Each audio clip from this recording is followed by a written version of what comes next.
Sepele,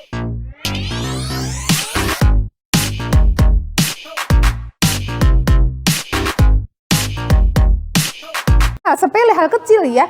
Sedangkan sebenarnya kemarin pada saat pandemi itu semua guru pelopor bersedih waktu bagi rapot. Kenapa bersedih? Ini banyak STTPA atau banyak capaian perkembangan yang tidak bisa kita berikan ke anak-anak.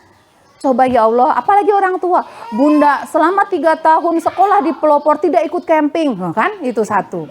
Tidak pernah ngerasain puncak tema, tuh kan 2. Itu orang tua. Coba Pak Menteri mau mendengar itu ya. Nah, kalau Pak Menteri mendengar itu langsung kemarin buka boleh. Jadi setelah menyurvei itu semua, akhirnya muncullah kurikulum Merdeka. Kurikulum Merdeka itu apa di dalamnya? Harus berpusat pada minat anak. Ya. Kalau almarhum Pak Haji kan pernah ke Australia. Kalau saya karena nggak akan pernah ke Australia, jadi saya mendengarkan dan menyimak dengan baik informasi dari beliau saat observasi di Australia. Anak-anak PAUD di Australia itu gurunya nggak pernah capek, tapi ide kreatifnya, komunikasinya, berpikir kritisnya itu luar biasa. Kenapa? Anak masuk disambut, udah itu bu guru nggak punya tema, bu guru Australia mah nggak punya tema, nggak punya subtema. Pada saat masuk, langsung anak itu, Bunda, aku mau main itu. Turunin mainannya. Dari situ ibu guru langsung menilai capaian pembelajarannya. STTPA-nya apa yang didapat dari sini? Oh, pas lagi ngambil, pas mau main, Bismillahirrohmanirrohim. Udah masuk nilai agama moral. Udah gitu, beres main, Bunda, ini bentuknya kotak. Oh, sudah masuk kognitifnya. Apa kognitifnya? Anak bisa menyebutkan bentuk geometri kotak. Udah gitu kata dia ngajak temannya, masuk. Sini. Ambilin aku yang bentuknya lingkaran. Yuk kita main bareng. Apa itu? Sudah masuk sosial emosinya. Jadi guru itu langsung menilai saat itu. Karena tidak ada tema dan subtema, dibiarkan. Anak yang itu minta yang itu turun, anak yang ini minta semua turun. Kalau pelopor belum bisa begitu. Kenapa? Kami masih menggunakan payung. Payungnya apa? Tema besar. Ya, kalau yang kemarin kan berbagai jenis kendaraan yang ada di Indonesia. Anak bisa ngomong berbagai jenis kendaraan yang ada di Indonesia, itu sudah masuk di standar tingkat pencapaian anak bisa mengucapkan kalimat sederhana. Tapi sebenarnya itu nggak sederhana loh, kalimat itu panjang gitu. Tapi di sekolah. Assalamualaikum warahmatullahi wabarakatuh. Selamat pagi mama-mama semua, Bunda Yanti dan Bunda Eni. Gimana mama-mama kabarnya hari ini? Alhamdulillah. Sudah move on dari kegiatan camping kemarin? Ada yang sampai bikin status seminggu terus aja. Oh gitu. Kegiatan camping. Jadi anaknya pas datang camping tuh bercerita, emaknya mau bikin status. Iya, sama kayak saya, Bun.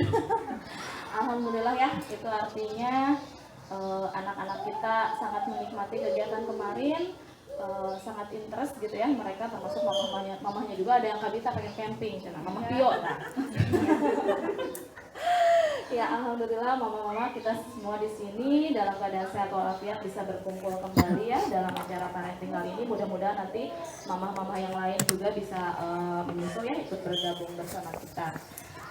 Untuk kali ini ya gini mama-mama, saya Bim ya terutama, nggak tahu dengan anak-anak yang lain.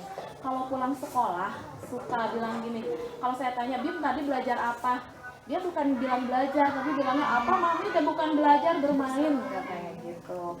Itu artinya saking interestnya dia di sekolah gitu ya, mengatakan bahwa bukan belajar tapi bermain. Dan anak-anak itu kalau dalam urusan bermain tidak main-main ya Bu. Iya betul. Mereka akan mencurahkan hati pikirannya itu di situ. Beda kalau kita ajak belajar gitu, ayo belajar, ininya mah di mana, otaknya mau kemana gitu ya. Nah makanya untuk sekarang dalam acara parenting ini kita akan angkat temanya itu apa ya Bun ya? Bentar saya belum baca. Ya, yuk ciptakan lingkungan bermain dan belajar anak yang berkualitas. Nanti akan dibahas ya tips dan triknya sama narasumber kita yang hebat, sudah kita kenal semua, yaitu Bunda Yanti. Gitu. Baiklah mama-mama, kita mulai aja acara ini ya. Kita ucapkan basmalah bersama-sama. Bismillahirrahmanirrahim. Untuk acara selanjutnya langsung aja mungkin ya paparan dari narasumber. Sebelumnya saya akan bacakan dahulu CV profil Bunda Yanti. Pasti mama-mama pada penasaran seperti saya. Mana sih ini CV-nya Bunda Yanti? Mana sih ini CV-nya Bunda Yanti? Karena gini, kalau Bunda Yanti udah ngomong ya, semuanya tuh terpaku. Dia membisu 1000 bahasa. Saking terkesimanya ya kalau Bunda Yanti udah ngomong ya. Aduh. Iya, suara dan penjelasannya itu suatu lah.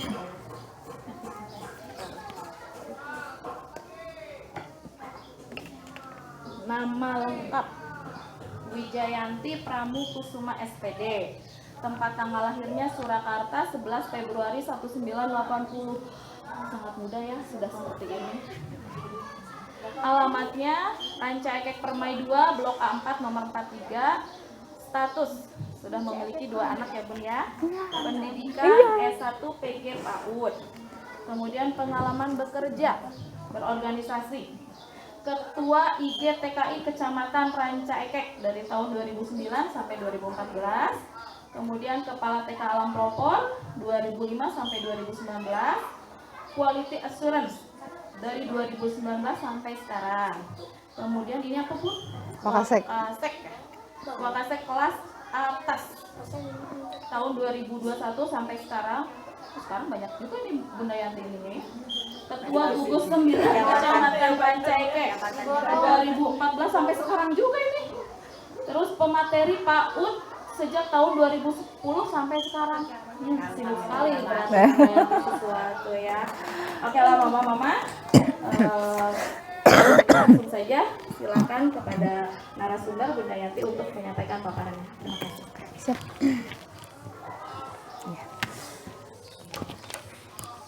Terima kasih Mama Bimantara. Tapi sebelumnya ya, sebelum kita mulai, tapi kalau saya narasumber bukan ya. Kita ini aja deh, berbagi saja gitu ya. Kita berbagi saja. Tapi sebelum kita ke sini, kita main dulu ya. Mau main nggak? Biar ini kan ada teori yang menyatakan bahwa neuroscience atau teori otak itu ya, kalau kita mau menerima segala sesuatu itu harus dengan senang, ya kan? Jadi kalau mau menerima sesuatu tentang yuk ciptakan lingkungan bermain dan belajar anak yang berkualitas, itu harusnya kita senang dulu. Contohnya gini, katanya di batang otak kita itu ada namanya sistem limbik. Nah, sistem limbik ini yang mengontrol segala sesuatu. Contohnya, kita nggak punya uang. Pas kita nggak punya uang, datang yang nagih utang. Apa yang terjadi?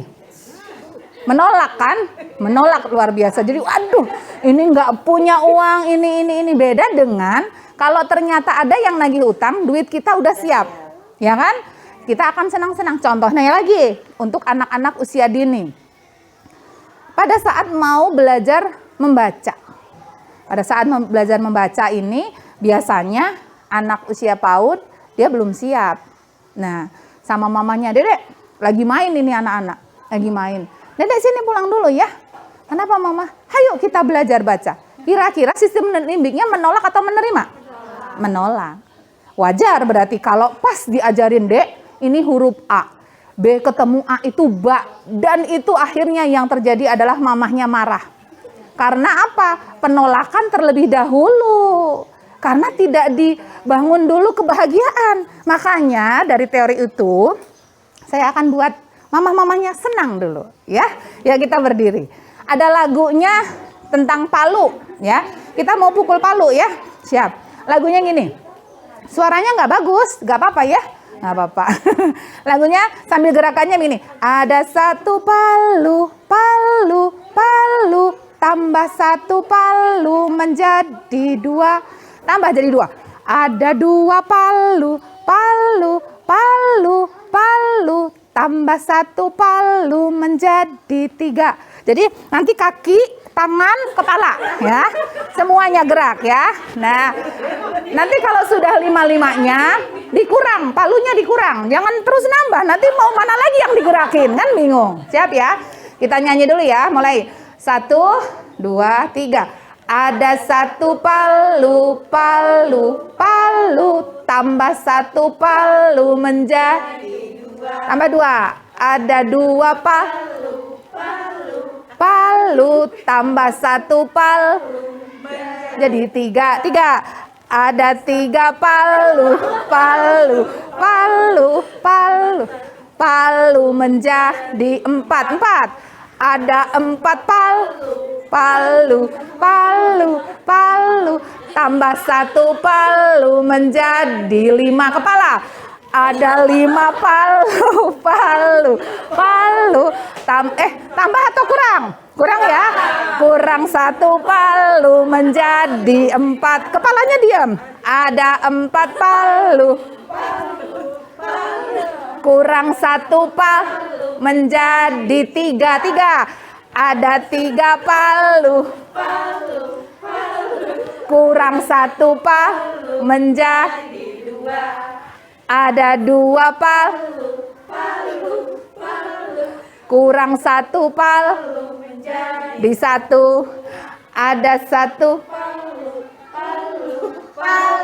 kurang 1 palu menjadi 0. Ya. Sudah bergerak semuanya, boleh. Baik, sudah berkeringat? Sudah ya. Jadi sepertinya Bunda Yanti tidak menakutkan kan? Mama Karaisa gimana, tidak menakutkan? Enggak. Baik, kita sekarang mulai ke sini. Yuk ciptakan lingkungan bermain dan belajar anak yang berkualitas. Nih lihat dulu CV-nya dulu. Nih, yang tadi udah dibacakan oleh Mama Bimantara. Dan Mama Bimantara langsung bisik-bisik. Bunda, ternyata 80 ya kelahirannya. Aduh. Saya ini ditakdirkan oleh Allah boros. Bunda ini kelahiran 79 tapi muda. Bunda Emma kelahiran 78 lebih muda. Giliran saya 80, kenapa begini saya ya? Aduh, sedih saya sebenarnya ini ya. Tapi ya harus disyukuri ya gitu. Betul. Oh masih cantik. Aduh terima kasih, terima kasih. Oh gitu, baik. Kemudian alamat saya di sini ternyata saya bertetanggaan dengan Mama Ijul, ya Ambu Ijul nih. Saya di Blok A4 gitu ya. Tapi ini alamat domisili, alamat aslinya di KTP mah di Kencana di Blok 5. Tapi dikontrakin sekarang ya. Sekarang tempat rumah saya adalah di Ranca Ekek Permai 2. Statusnya memiliki 2 anak. Nggak tega saya tulis status di sini. Nggak tega gitu, menikah gitu udah enggak gitu kan. Kalau mau nulis, masa sih ya janda, aduh astagfirullah. Jadi saya sampaikan kenapa, biar mama-mama nanti kalau ternyata di jalan nemu gitu ya, mau dikenain sama saya boleh. Promosi, astagfirullah. Enggak, iya. Enggak, ini sebenarnya udah lama ya, 5 tahun yang lalu menyandang status memiliki 2 anak saja gitu. Tapi udah 5 tahun, jadi sebenarnya sekarang sudah mau mulai apa ya, move on. Tapi dari dulu juga move on sebenarnya. Membuka hati. Jadi mama-mama kalau ada kenalan boleh. Katanya Bunda Yanti atuh udah di pelopor wae, gimana mau dapat gitu ya. Saya juga mikir, iya ya, giliran datang tamu perempuan, masa iya amit-amit gitu kan ya. Jadi saya tulis begini. Kemudian S1 PG PAUD. Nah ini pengalaman berorganisasi saya dan sekarang saya seperti apa dan bagaimana. Jadi jangan disiapa-siapa kalau saya pada saat sewaktu-waktu ada di TK. Saya punya di situ quality insurance, jadi penjamin mutu di situ gitu kan. Kalau untuk di kelas atas, di SD saya juga penjamin mutu juga, tapi menjadi wakasek di kelas atas seperti itu. Lanjut. Nah sebelum ke tadi, yuk kita ciptakan lingkungan bermain dan belajar berkualitas. Kita ini dulu, kita lihat dulu yang ada di depan. Thomas J. Stanley ini memetakan ada 100 faktor yang berpengaruh terhadap tingkat kesuksesan seseorang berdasarkan survei terhadap 733 milioner di USA. Ternyata apa? peringkat ke-30 itu orang yang bisa sukses menjadi milioner itu berdasarkan NEM dan IPK-nya yang tinggi. Ya. Peringkat ke-23 itu berada di sekolah favorit. Jadi jauh ternyata gitu ya. Kemudian yang ke-21 itu EQ-nya pinter gitu dan lain sebagainya. Tapi apa ternyata yang membuat tingkat kesuksesan yang para milioner ini di USA berhasil ini, yang pertama adalah kejujuran. Jadi kalau jujur, ini bisa loh menjadi calon-calon milioner gitu. Jujur saja, nggak usah pintar sebenarnya ya, ternyata itu nomor 21. Apalagi kalau NEM-nya jelek, nggak bisa, masih jauh gitu. Yang kedua, disiplin. Disiplin dalam segala hal, disiplin waktu gitu ya. Sholat subuh aja, kalau sudah kita disiplinin anak kita untuk belajar sholat subuh tepat waktu, kadang orang tua yang nggak tega. Masih tidur, kasihan. Nanti aja lah, umurnya belum cukup, biarinlah nanti udah belum balik dan lain sebagainya. Tapi penting itu sebenarnya, bangun di waktu jam subuh itu. Jadi jangan sampai, ya udah biarin nanti kalau sudah mau tidur lagi nggak masalah, seperti begitu. Kemudian yang kedua adalah, ternyata apa? Mudah bergaul. Mudah bergaul ini adalah salah satu, nomor 3 malah, ternyata suksesnya seorang menjadi milioner itu dari mereka mudah bergaul. Dengan mudah bergaul apa? Seumpamanya nih ya, ini kuliahnya jurusan nggak tahu lah. Kata mamahnya biarin aja lah, kamu mau kuliah di mana aja bebas gitu. Dulu nggak kebayang kalau bakal ada YouTuber, ya kan? Nggak kebayang. Orang-orang yang kuliah di tempatnya itu, yang saya waktu itu pernah ngobrol sama sutradara, itu waktu dia kuliah, ngambil jurusan jadi sutradara, itu diketawain sama orang tuanya, diketawain sama orang-orang. Karena mau apa, mau jadi apa gitu. Tapi ternyata YouTuber itu duitnya besar. Coba Atta Halilintar itu paling banyak uangnya. Dengan apa ya, mudah bergaul. Pada saat kita lulusannya hanya jadi sutradara, gaji sutradaranya kecil, tapi dia berhubungan dengan orang lain. Gimana ya supaya saya begini, bagaimana ya begini. Itu yang akan membuat kita bisa menjadi milioner. Kemudian kerja keras, dukungan pendamping. Nah ini dukungan pendamping itu tidak hanya jadi aku malu ya kalau membahas begini ya gitu ya. Ada anak, ada suami, ada orang tua. Nah ini mendukung gitu seperti apa. Nah ini kalau di dalam dukungan pendamping ini nanti akan masuk ke lingkungan bermain dan belajar yang berkualitas seperti apa gitu. Pendamping itu kan bisa jadi pada saat teman-teman di sekolah, siapa pendampingnya? Guru-gurunya, teman-temannya. Pada saat dia di rumah, berarti pendampingnya siapa? Orang tuanya, adiknya, kakaknya, ponakan, dan lain sebagainya. Pada saat dia main di lingkungan lainnya, dia dengan siapa? Itu ada dukungan pendamping. Kemudian kerja keras, kecintaan pada apa yang dikerjakan, ya itu pasti. Biasanya kalau gini, bekerja dari hobi, itu biasanya lebih, saya hobinya ngevlog gitu ya, ngomong sendiri di kamera gitu.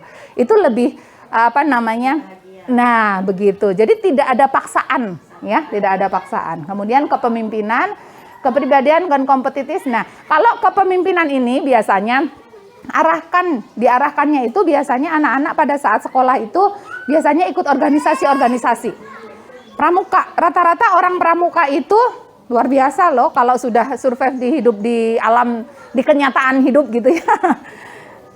Atau organisasi-organisasi yang lain. Kemudian kepribadian kompetitif, hidup teratur, dan kemampuan menjual ide. Jadi untuk IQ, kemudian sekolah favorit, NEM, IPK, dan ranking itu sebenarnya nomor kesekian. Yang pertama adalah jujur, disiplin, mudah bergaul, dan lain sebagainya yang ada di atas. Ya, oke baik, kita mulai sekarang. Bunda lanjut.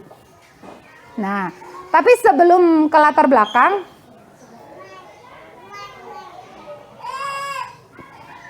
kita mulai aja ya. Nanti aja permainannya nanti lagi.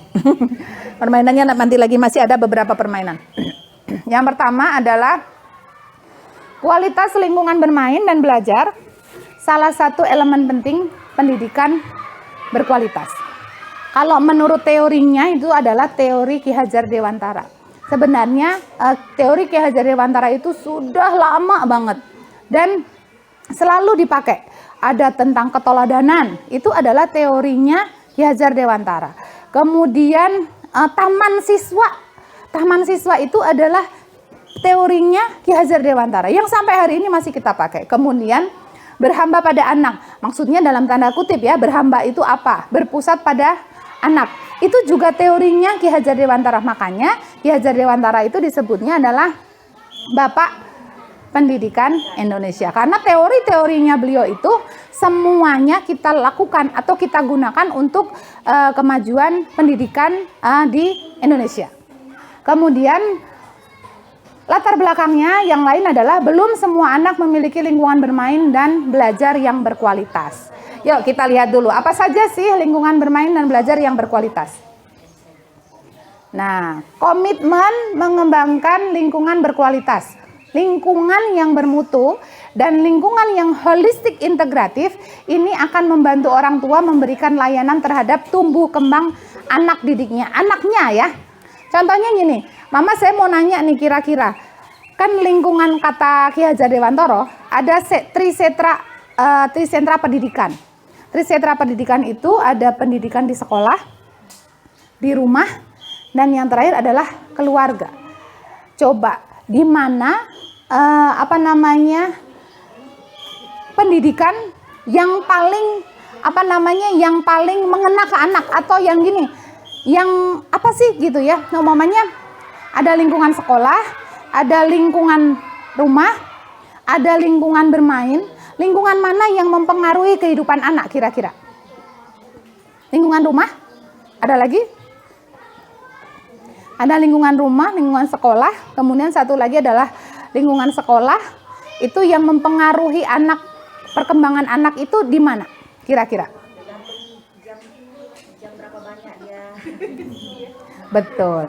Berarti lingkungan rumah, lingkungan sekolah, lingkungan rumah itu sebenarnya memberikan pembelajaran semua. Tapi yang paling berpengaruh adalah di mana anak itu lama berada. Kalau dia lamanya di lingkungan yang cuma main, terus di situ semacam ada kalimat-kalimat yang tidak bagus. Lama di situ dia akan bawa. Sekarang seumurnya lama di rumah, yakin yang namanya rumah tangga semuanya memberikan yang terbaik ya buat anaknya. Tapi tidak juga. Sekarang begini, pola asuh zaman dulu.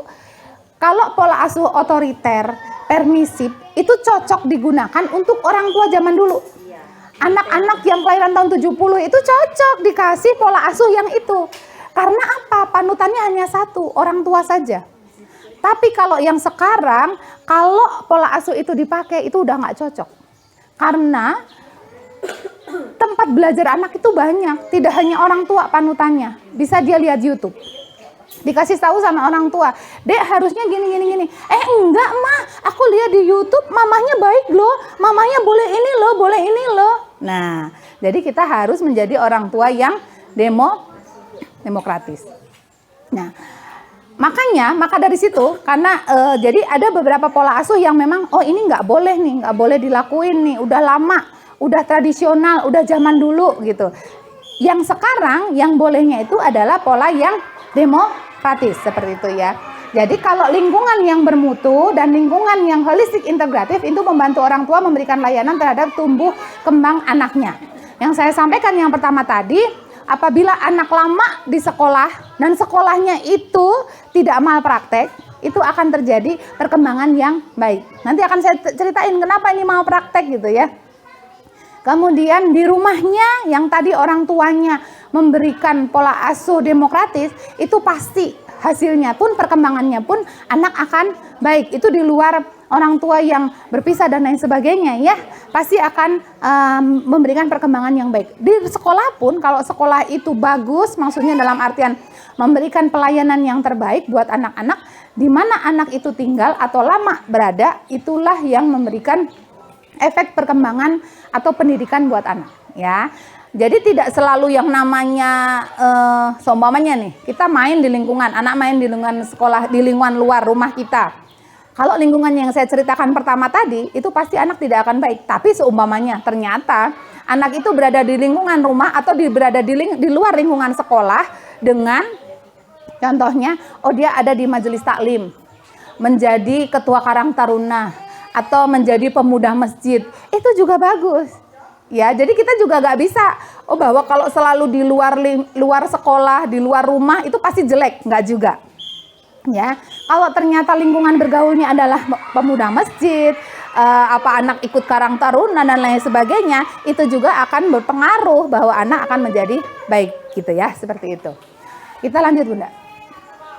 Nah, problematika di lapangan. Ini karena kita orang tua PAUD ya, anak-anak di pelopor, jadi usianya masih usia PAUD. Kita lihat, masih ditemukan proses pembelajaran untuk anak yang kurang memperhatikan usia dan tingkat perkembangan anak serta tidak berpusat pada minat anak. Sekarang kan rame nih ya, mama-mama walaupun tidak terjun langsung di dunia pendidikan, tapi kan pasti ngedenger, sekarang teh kurikulumnya berganti, gitu kan. Berganti, tapi tidak tahu, oh kurikulumnya ganti, aduh capek lagi nih anak-anak, nggak ngerti lagi nih anak-anak. Sebenarnya tidak berganti, kita masih menggunakan kurikulum yang lama, namanya kurikulum 2013 PAUD. Tapi di dalamnya ada gitu, ada apa? Kurikulum di Indonesia ini selama masa pandemi, ini ada beberapa kali perubahan. Ada kurikulum darurat, ada kurikulum penyederhanaan, disederhanakan nih, karena siapa yang ngajar? Orang tua. Ya kan, orang tua di rumah nggak usah dikasih ribet lah, dikasih standar tingkat pencapaian perkembangan anak, mau nggak? Nggak mau gitu ya. Udah bayar SPP, harus mikirin standar tingkat pencapaian perkembangan anak. Anak saya kalau tidak bisa melompat, berarti nilainya apa? Harus lihat buku, nggak mungkin. Jadi ada kurikulum namanya kurikulum penyederhanaan. Dan sekarang muncul lagi kurikulum merdeka. Kurikulum merdeka itu apa? Hasil dari pemerintah. Pemerintah itu survei. Setelah pandemi 2 tahun, ternyata capaian perkembangan pendidikan anak itu menurun drastis. Contohnya gini, kalau anak berangkat ke sekolah, hafalan doa, hafalan sholat ya, bacaan sholat, itu karena bareng gitu ya, selalu dibacain. Baca yuk teman-teman, kita mau makan nih, kita baca doa dulu mau makan, bareng-bareng. Ya, kalau di rumah kan beda lagi karena cuma satu orang, muridnya gitu, anaknya sendiri. Dan latar belakang orang tua macam-macam. Ada yang sibuk bekerja, ada yang memang di rumah saja, tapi anaknya 5, kan repot juga itu kan. Jadi hal-hal macam-macamnya itu hal yang sepele. Tapi kalau anak itu masuk ke sekolah, apa yang terjadi? Dia tiap hari ngedengerin, dia tiap hari nyimak. Ada loh anak pas belajar, ini kita klasikal, baca doa, baca hadis, baca surat. Nggak pernah dengerin, nggak pernah ngomong, main-main aja, lihat sana, lihat sini. Pas di kontrak belajar ternyata semuanya bisa. Karena beda cara menangkapnya, pembelajaran yang dia gunakan itu beda. Kalau ibu guru sudah tahu begitu, dia mau main-main, tapi dia fokus. Maksudnya dalam artian tidak mengganggu orang lain. Dia tetap dengan asik sendiri gitu ya. Mainin karpet, ayo suaranya keluarin. Muncul sedikit, bismillah, ulangi lagi. Nggak apa-apa. Nah, jadi setelah pemerintah melihat itu hal sepele, hal kecil ya. Sedangkan sebenarnya kemarin pada saat pandemi itu, semua guru pelopor bersedih waktu bagi rapot. Kenapa bersedih? Ini banyak STTPA atau banyak capaian perkembangan yang tidak bisa kita berikan ke anak-anak. Coba ya Allah, apalagi orang tua. Bunda selama 3 tahun sekolah di pelopor tidak ikut camping, kan? Itu 1. Tidak pernah ngerasain puncak tema, tuh kan 2. Itu orang tua, coba Pak Menteri mau mendengar itu ya. Nah, kalau Pak Menteri mendengar itu langsung kemarin buka boleh. Jadi setelah menyurvei itu semua, akhirnya muncullah kurikulum merdeka.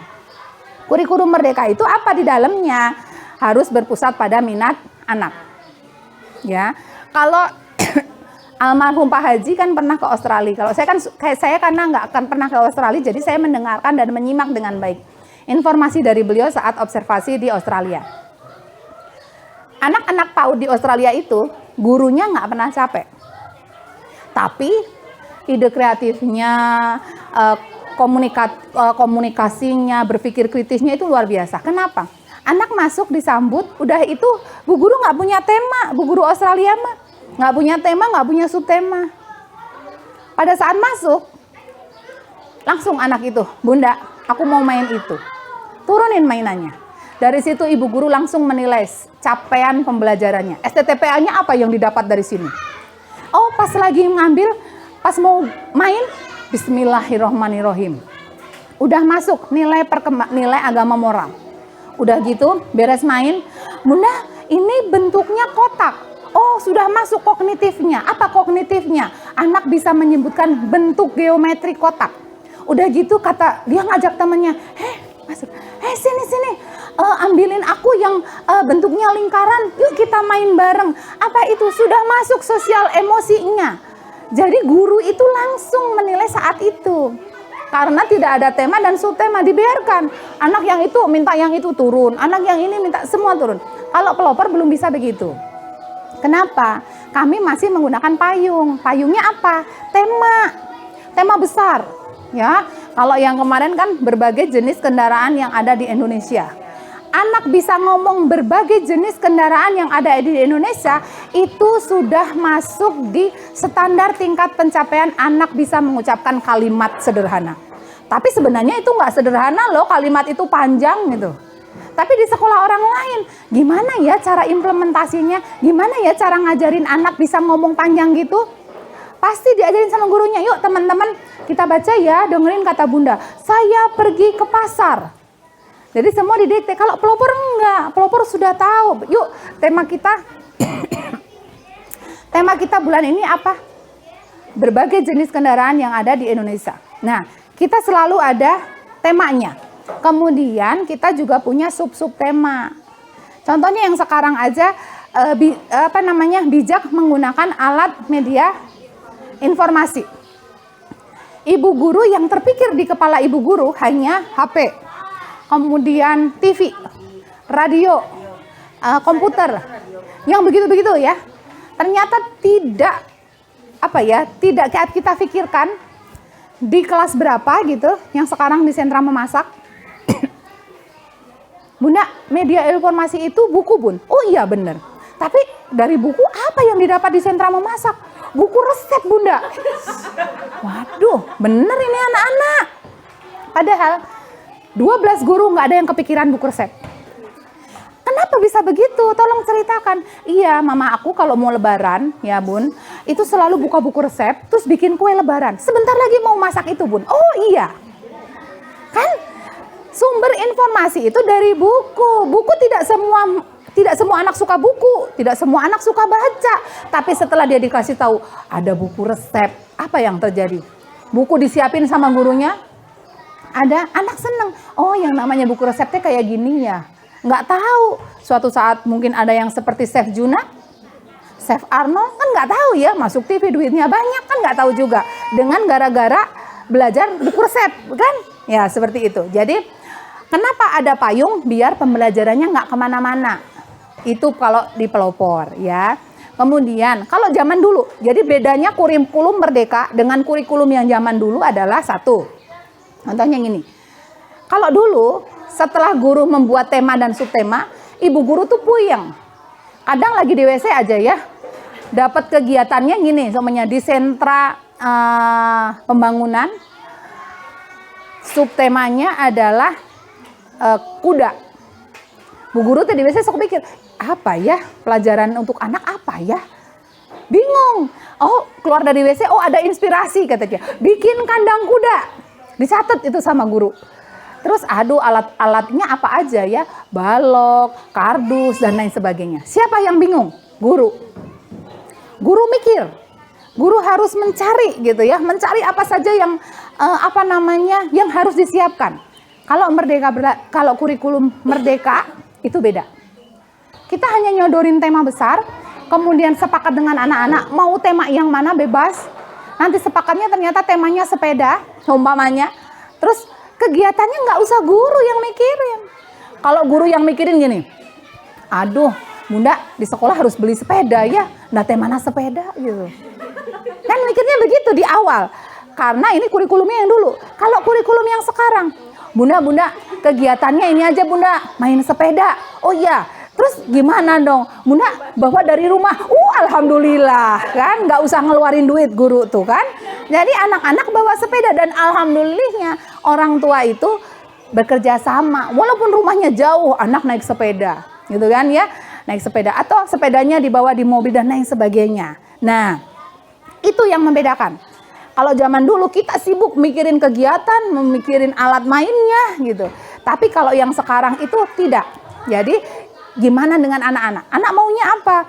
Ya kita konsekuensi. Makanya kan ada orang tua yang nggak percaya. Nggak percaya itu dalam artian apa? Akhirnya nge-WA gurunya. Bunda, bener anak-anak disuruh bawa sepeda. Terpercaya ke anak. Nah, masa sih nggak percaya? Udah bener.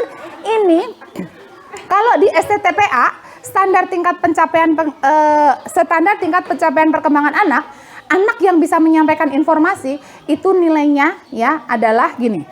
Anak mampu menyampaikan informasi. Itu ada. Beda dengan ada anak nyampe di rumah udah santai. Santai, lupa. Ibu mamanya lihat di grup. Astagfirullah, hari ini suruh bawa sepeda, mana belum beli ya. Gak apa-apa. Tapi ada anak yang bilangnya nyampe di rumah, "Mama, aku tadi dipukul sama itu," katanya gitu ya. Dipukul? Kenapa bisa dipukul? Ceritain. Kenapa? Yuk gini. Bukan begini mamanya kalau didengerin itu. Anaknya datang, "Mama, aku dipukul." Bet kurang ajar ya anak itu tanya. Naku naon gitu ya. Kenapa bisa begitu? Apa kejadiannya? Mama besok datengin gurunya, mama marahin ibunya. Bukan begitu, tapi tanyanya dengan apa? Kenapa bisa begitu? Karena dibalik dia menceritakan kesakitan dia, itu adalah anak nyaman di sekolah. Jadi jangan sampai kalau gini, nyampe di rumah, "Dedek, hari ini belajar apa?" Nggak tahu Terus berarti dia nggak bisa. Bukan, tapi suatu waktu dia datang, "Mama, aku dinakalin sama Anu, aku dipukul sama Anu." Itu teh sebenarnya dia tuh belajar bahwa dia, saya nggak boleh begini ya, saya harus begini ya. Jadi orang tua kalau ada anaknya ditanya nggak pelajaran hari ini apa, tidak menjawab, tidak salah, tidak boleh marah. Dan anak benar gitu ya. Kalau ada anak yang datang dengan cerita bahwa dia dinakalin dan lain sebagainya, itu juga orang tua juga tidak boleh marah, tidak boleh apa. Karena itu ada di STTPA-nya. Nanti saya sodorin ke mama-mama ya. Anak bisa menyampaikan sesuatu. Kalau aku dipukul, itu berarti anak bisa merasakan dia marah, merasakan dia sakit. Coba kalau udah dipukul nggak ngerasain kan bahaya juga kan. Udah dipukul, dimarahin, dibully, dia nggak ngerasa. Itu bahaya juga. Berarti anak belum bisa STTPA sosial emosinya itu belum muncul di situ. Ya, seperti itu. Nah, jadi ternyata di lapangan, fakta-fakta di lapangan ditemukan pemaksaan pada konten akademik pada aspek-aspek tertentu yang merupakan tuntutan di sekolah dasar. Ya kan? Jadi anak saya kalau masuk ke SD belum bisa baca tulis hitung, aduh gimana gitu. Padahal banyak pembelajaran yang kalau di kurikulum itu kan bukan buatan kita ya, maksudnya buatan pemerintah dengan hasil survei, dengan hasil analisa, dengan hasil mikir, ini teh yang terbaik buat anak-anak. Nah, kurikulum Merdeka ini adalah tujuannya adalah untuk anak memiliki apa sih namanya kayak abad 21. Jadi anak bisa berpikir kritis, anak bisa berkomunikasi, anak bisa kreatif. Nah, ini kalau seumpamanya zaman sekarang nyari anak pinter susah karena HP lebih pinter. Mbah Google itu lebih pinter loh. Mbah Google lebih pinter. Cari apa aja nemu di Mbah Google. Ya nggak tahu itu benar apa enggak, tapi di Mbah Google selalu ada. Tapi apakah dengan HP kita bisa ngobrol nih? Bisa anak mempunyai kecakapan abad 21. Ngobrol dengan HP kan nggak bisa. Kecuali main ML itu ya, bisa ya. Anak-anak itu main Mobile Legends tapi ngomong sendiri. Tapi nggak tahu ngomong apa itu gitu. Terus bisa nggak kreatif? Di itu bisa, kita nyontoh aja. Kemudian kita yang kreatifnya. Kadang yang terjadi mama-mama ya, nggak usah anak-anak. Wah, ini ada menu masakan, disimpan. Dipakai nggak? Belum tentu kan? Jadi nggak mungkin itu kreatifnya muncul. Anak-anak pun sama. Jadi anak tuh harus melakukan juga. Mama juga harus melakukan juga. Namun menu masakan disimpan, dan dilakukan kapan-kapan. Ya kapan-kapannya nggak tahu kapan-kapan. Ya, jadi ini lingkungan belajar dan bermain yang menyenangkan itu biasanya ada masalahnya tuh di sini gitu. Ya, sebenarnya anak usia PAUD itu bisa menulis namanya sendiri, membaca namanya sendiri, itu sudah pinter, disebutnya sudah pinter baca dan nulis. Ya, tapi kan orang tua pinginnya apa? Bisa baca buku majalah, bisa baca koran, bisa baca WA, ya. Ya, pinginnya begitu kan? Nah, padahal di standar tingkat pencapaian perkembangan itu hanya itu aja. Anak bisa membaca namanya sendiri, anak bisa menulis namanya sendiri. Tapi kalau ada anak umur 3 tahun ternyata udah bisa baca, itu dari mana? Nih saya sampaikan. Banyak orang tua yang nuntut ke sekolah supaya lulus PAUD pintar baca nulis hitung. Saya mau nanya ke mama-mama, pernah nggak ajak anaknya dalam 1 tahun deh? Kecuali penulis ya, kalau penulis mah nggak pasti sering. Mama-mama ini, mama-mama termasuk saya, itu pertanyaan buat saya juga. Selama 1 tahun diajak beli buku. 1 tahun itu pada jauh loh. Atau pernah nggak jalan-jalannya ke di online? Ya, bisa jadi tapi bisa. Jalan-jalannya ke perpustakaan. Ya, kadang malah ya, berarti orang, tapi berarti benar, orang tua pelopor berarti hebat, ya, berarti hebat. Kalau yang orang tua yang lain itu enggak kayak gitu, malah begini, mama ke Jatos, lewat ke Gramedia, ada kan, toko Gramedia, dia masuk, mama beliin ini buku, anaknya udah mau beli buku, kata ibunya, nggak penting deh, udahlah kita beli makanan aja yuk. Itu mah orang lain ya, bukan orang tua pelopor ya. Orang tua pelopor mah pasti beli buku ke perpustakaan gitu ya. Yakin, setiap malam bacain buku kan. Nah, sedangkan tuntutan orang tua, anak harus bisa baca buku, harus bisa menulis, harus bisa berhitung. Sedangkan pembiasaannya di rumah nggak pernah. Di sekolah, di lingkungan belajar di sekolahnya, setiap hari ibu guru membacain buku cerita loh. Setiap hari itu wajib membacakan buku cerita. 1 minggu itu 1 buku cerita. Anak bisa, pertama anak mendengarkan. Kedua masih mendengarkan atau melanjutkan. Ketiga masih mendengarkan. Keempat mereka sudah menceritakan sendiri. Karena kenapa SD nanti kelas 6 tidak ada ujian, tapi ujiannya ujian sekolah, itu pembelajarannya hanya literasi dan numerasi. Anak bisa membaca cerita itu, terus maksudnya apa? Jadi makanya anak-anak itu harus paham. Makanya di pelopor itu dari sekarang udah dididik anak paham tulisan, paham apa yang dibaca, paham isi di buku gitu. Kan ada kadang ini, mama pergi ke pasar, bisa dia baca tapi nggak tahu maksudnya apa. Nah seperti itu. Anak dia hanya baca saja karena dia tidak paham isinya apa dan bagaimana. Nah ini apa lingkungan yang tidak sinergi nih antara orang tua yang ada di rumah dengan lingkungan yang di sekolah. Di sekolah setiap hari udah bacain buku loh. Tapi kok mamahnya malam-malam, anaknya nih mau tidur, mama bacain aku buku dong gitu. Bacain aku buku dong, kata mamanya. Dedek, mama ngantuk. Nah, malah main HP gitu. Mama harus peka kalau ada anak yang gini, mama bacain buku, mama beliin buku. Itu masa peka baca anak sedang muncul. Sedang muncul. Jadi kalau seumpamanya anak aja belum mau baca buku, belum mau dibacain buku, belum mau beli buku, mama tahu-tahu dedek sini, ayo belajar baca. Nggak akan, karena itu masa bekanya belum muncul. Gitu.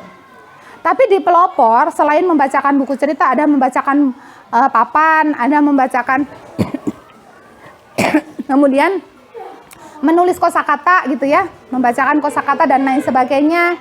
Nah, itu semua adalah supaya ini. Jadi orang tua juga harusnya, yuk kita buat lingkungan yang berkesinambungan antara yang di rumah dengan yang di sekolah. Baik, lanjut Bun. Nah, problematika dalam pengelolaan lingkungan bermain dan belajar yang berkualitas di Indonesia ini ditengarai disebabkan oleh nih perekonomian yang lemah. Contohnya gini, mama papanya sudah capek, sibuk nyari uang, gimana mau ngasuh anaknya? Ya sudah deh gitu. Main di mana aja, terserah mainnya gitu. Dan ternyata iya, kalau lingkungan mainnya berkualitas nih, lingkungan main di tetangganya berkualitas, itu nggak masalah. Kalau jatuhnya dia berada di tempat yang salah, yaitu kadang ada orang tua yang WA, "Bunda, anak saya kok muncul kalimat A titik ya, dari mana gitu, dari mana?" Nggak mungkin di sekolah ada. Kalaupun ada, kita sudah memberikan, berkata ini begini, seperti itu ya. Di mana ini dapatnya, seperti itu. Nah ini biasanya. Tapi kalau warga yang latar belakang ekonominya menengah, itu menengah ya biasanya, dia akan protektif gitu ya. Anak main di mana, cari. Walaupun dia hanya di lapang, biasanya mamahnya itu ini loh. Anak saya waktu itu umur 2 tahun, yang sekarang umurnya baru 17 tahun, itu waktu masih kecil, lihat yang main bola di lapang, bahasanya pulang-pulang, nyampe ke rumah, tajong su aing. Apa? Saya pikir-pikir, oh tajong ku aing. Karena melihat orang sedang main bola. Itu anak kecil gitu ya. Apalagi orang dewasa, ya, apalagi anak-anak yang seumuran anak kita yang sudah bisa berkomunikasi dengan baik.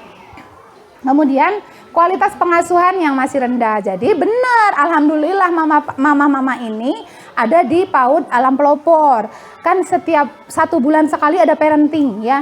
Ada apa yang kemarin materinya tentang masa lalu ya, tentang masa lalu, kesehatan gigi dan lain sebagainya, itu luar biasa. Jadi menambah ilmu supaya yang kualitas pengasuhan yang masih rendah ini menjadi baik, karena mama-mama mendengarkan informasi gitu kan. Setidaknya kalau dari sini saya yakin mama-mama pulang parenting itu apa yang di pikirannya? Saya akan ini, saya akan ini, saya akan ini, ya kan? Benar kan? Tapi nyampe rumah, yang saya akan ini, lihat cucian numpuk, lupa loh. Tadinya saya pulang sekolah mau ngeliatin anak saya ya, kalau main nanti sama siapa, saya mau dengerin komunikasinya seperti apa. Nanti saya mau ajak anak saya mainnya di rumah aja deh, baca buku. Lihat cucian, lihat belum masak, lupa kayaknya. Ya kan? Ya makanya itu harus ditekatin dari diri sendiri supaya benar-benar gitu ya. Biar kualitas pengasuhan menjadi meningkat. Kemudian yang ketiga, program intervensi orang tua yang sangat rendah. Jadi kalau orang tua sudah begini, udahlah sekolahinnya udah mahal, udah lah gimana gurunya. Enggak, harus berkesinambungan. Kalau di sekolah sebelum makan baca doa, masuk kamar mandi baca doa, di rumah pun itu hal yang kecil harus sama. Jangan sampai begini, Mama, aku pengen pipis, ini cepet masuk keburu ke ini. Enggak, padahal sebenarnya ya sok baca doa dulu, cepet sabar. Walaupun apa? Wer-weran. Nanti kalau wer-weran biasanya orang tua yang capek kan? Akhirnya nggak usah baca, yang penting aman, nggak capek gitu, kan? Orang tua rata-rata gitu. Soalnya saya ngalamin. Ya. Jadi daripada ngajarin berdoa dengan tepat terus anaknya kewer-weran, itu jadi kerjaan buat kita. Lebih baik gak usah baca, masuk gitu kan, seperti itu. Jadi intervensi orang tua yang sangat rendah, karena yang merasa capek, padahal hasilnya nanti akan baik kalau memang kita sesuai gitu. Kemudian kualitas sekolah yang rendah ya. Kalau insya Allah kalau mama ini kan menyekolahkan di pelopor, insya Allah tidak rendah ya. Anak-anaknya mempunyai atau memiliki wawasan nanti ke depannya menyongsong abad 21 ya. Tapi sebenarnya kita tuh sudah berada di abad 21. Ya. Kemudian ini kuantitas sekolah yang kurang memadai. Nah, kalau jumlahnya, kalau kemarin masa pandemi jelas, dan hasilnya juga akhirnya menurun kan. Kata pemerintah juga capaian penilaian pembelajaran masa pandemi itu menurun. Iya, karena kualitas ke sekolahnya nih waktunya dikurangi, kemudian jamnya dikurangi gitu kan. Yang pertama kali membuka tatap muka terbatas itu pelopor. Sampai nyampe ke kabupaten. Sampai turun surat dari dinas kabupaten ke kita, nyampe ke ketua yayasan. Tapi ternyata dari situ suatu saat ada Monef BOP, kebetulan kita kan nggak dapat BOP kan, kita nggak ngambil BOP. Suatu saat ada acara, ternyata ibu kasihnya bilang apa? Nggak apa-apa, buka aja. Loh Pak Kabitnya ngirimin surat loh. gitu kan. Ya udah kata kita, ya udah karena mungkin kan kami memperbolehkan, tapi jangan bawa-bawa saya. Ya nggak apa-apa. Dan akhirnya alhamdulillah kita tidak ada apa-apa, ya semuanya sehat. Kata pemerintah 2 bulan lagi bukan menjadi pandemi tapi menjadi endemi. Kenapa lama-lama? Sekarang aja lah endemi. Udah sakit, udah ketularan, sembuh nggak ada apa-apa. Begitu aja kayak dulu. Mamanya kena DBD. Udah gitu nyamuknya gigit. Sakit. Ini sembuh. Nyamuknya gigit lagi yang lain. Sembuh. Ya sudah sembuh gitu. Jangan ditunggu lama-lama sampai 2 bulan lagi, kelamaan gitu ya. Karena ya itu nanti katanya akan hilang gitu, akan hilang satu periode anak gitu ya, satu periode anak pembelajaran hilang. Ya memang iya gitu, seperti itu. Dan harusnya sekolah seperti biasa. Kemudian kualitas pendidik sekolah yang tingkat kompetensinya sangat rendah.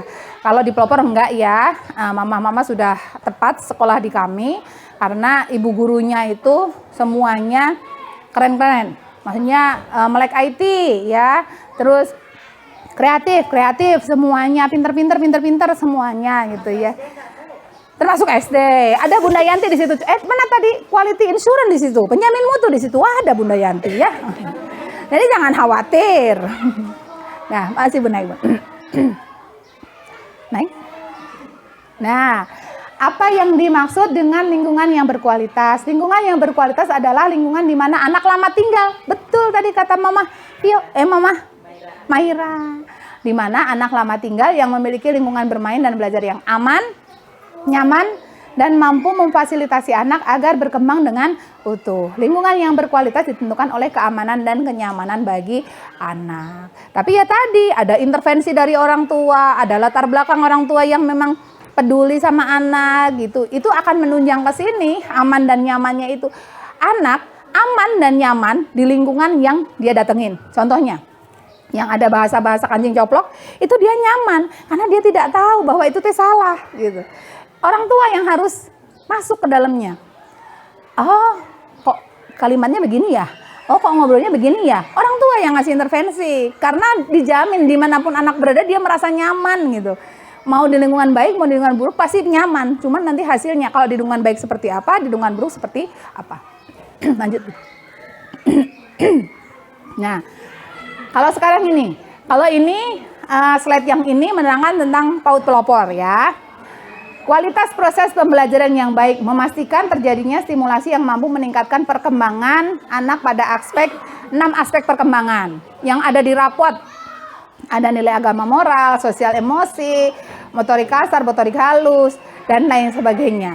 Jadi kalau PAUD yang berkualitas, tempat bermain, lingkungan bermain dan belajar yang berkualitas itu, PAUD-nya harus begini. Terjadinya stimulasi ya. Terjadinya stimulasi yang meningkatkan perkembangan anak pada 6 aspek perkembangan. Kemudian kegiatan pembelajaran beragam yang dilakukan melalui dengan cara sesuai dengan anak. Bermain adalah belajar. Kalau dari judul yang share di orang tua gitu, bermain atau belajar, belajar atau bermain. Nah ini bermain adalah belajar kalau anak ya, bermain itu adalah belajar. Jadi dengan bermain kalau dia bisa menemukan sesuatu, ilmu pengetahuan dari bermain itu. Kemudian bermain adalah fitrah anak usia dini ya. Jadi kalau ada PR, kalau kita daring, ada buku putih, ngerjainnya jangan pas ini, bermain adalah fitrah anak usia dini. Jangan. Jadi kalau dia lagi asik main, jangan dipanggil terus ngejain. Itu tadi yang pertama, limbiknya menolak. Orang dia lagi asik main gitu. Nah, mamanya yang sibuk. Nah, sebenarnya waktu dia nyodorin itu adalah saatnya terbaik. Tapi biasanya terkendala dengan mamahnya lagi riweuh ya, lagi masak, lagi apa. Ya kalau demi anak, tinggalin itu sebenarnya gitu. Itu saatnya. Jadi kalau pada saat yang fitrah ini, bermain ini adalah fitrah anak usia dini. Kalau dia lagi main, disuruh ngerjain buku putih, nggak akan mau gitu. Menolak, ngerjain juga sambil nggak ya gitu. Tapi kalau dia nyodorin, hayu gitu. Mamahnya jangan sampai nanti dia ya tunggu dulu ya. Nanti udah beda lagi nanti moodnya dia kan seperti itu. Ya. Interaksi positif antara orang di sekitarnya menunjukkan situasi yang menyenangkan. Kegiatan yang dilakukan harus kontekstual dan bermakna. Nah, Merdeka Bermain yang dilakukan di pelopor ini kegiatannya dilakukan kontekstual dan bermakna. Jadi terjadi saat ini di sini dan memang dialami oleh anak gitu. Kalau zaman pertama tahun 2019 awal pandemi yang dibahas corona, terus pelajaran semua corona terus sampai capek gitu. Sekarang sudah enggak, sudah lewat, sudah bukannya corona, sudah di kehidupan nyata. Teman-teman mau belajar apa? Ayo kita bareng gitu kan. Cara bijak menggunakan media informasi itu tuh efek dari waktu dulu pandemi. Anak sering dikasih, kan kalau kita dimasukinnya ke YouTube ya. Jadi anak-anak tuh nonton YouTube ibu gurunya sekali, lainnya yang banyak. Ya. Terus apa-apa sini atuh udah pakai ini gitu, belajar dan lain sebagainya. Ini bukan tidak bertujuan tema yang kita buat ini. Tujuannya adalah itu dari hasil yang lalu gitu. Banyak orang tua, anak saya masih susah lepas HP, anak saya masih ini dan sebagainya. Ya, baik kita lanjut Bun.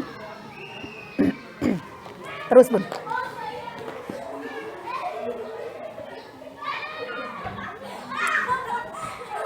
Oke.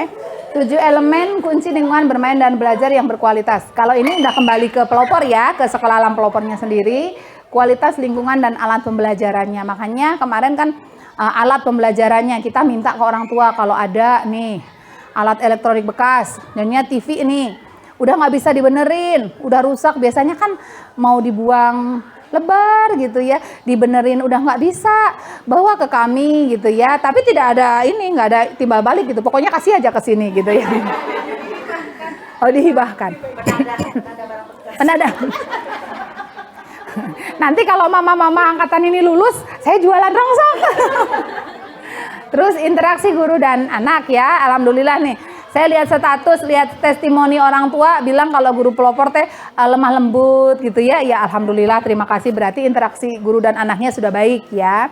Kemudian proses pembelajarannya berpusat pada anak.